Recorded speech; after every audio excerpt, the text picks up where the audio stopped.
Nagsama-sama ang ilang mga bansa sa isinagawang Philippine International Nuclear Supply Chain Forum 2024. Dito pinag-usapan ang pagkakaroon ng kolaborasyon ukol sa pagkalap at pag-aaral sa nuclear energy. Si Quenzel Bucobo ng IBC 13 sa Balitang Pambansa. Bilang isa sa fastest growing economy sa Asia, isa sa mga tinututukan ng Administrasyong Marcos Jr. ay ang pagsusulong ng green economy o pangangalaga sa ating kapaligiran. Parte nito ang pagkakaroon ng mas malinis na pagkukuhaan natin ng enerhiya tulad na lamang ng nuclear energy na siyang mas ligtas na alternatibo kaysa sa mga plantasyon na nagpaparumi sa ating hangin.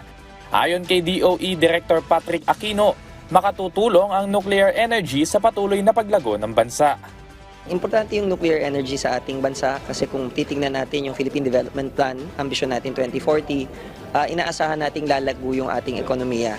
So pagka lumago yung ekonomiya natin, kailangan natin ng enerhiya. Nakalagay na nga siya sa Philippine Energy Plan 2023-2050. So inaasahan natin hanggang at least 9% ng ating kuryente na pinagkukunang magmumula sa nuclear.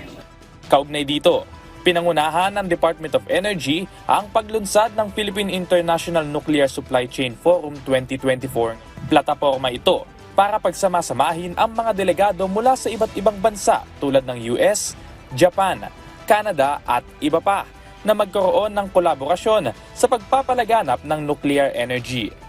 This international event marks an important milestone in bringing together international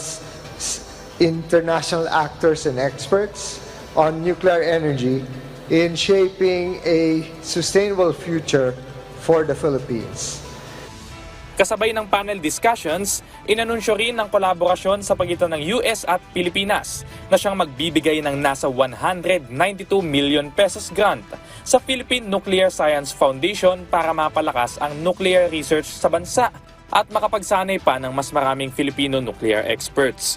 Inaasahan naman ng Department of Energy na sa taong 2032 ay may sarili na tayong operational nuclear power plant. Mula sa IBC 13, Quenzel Bucobo para sa Balitang Pambansa.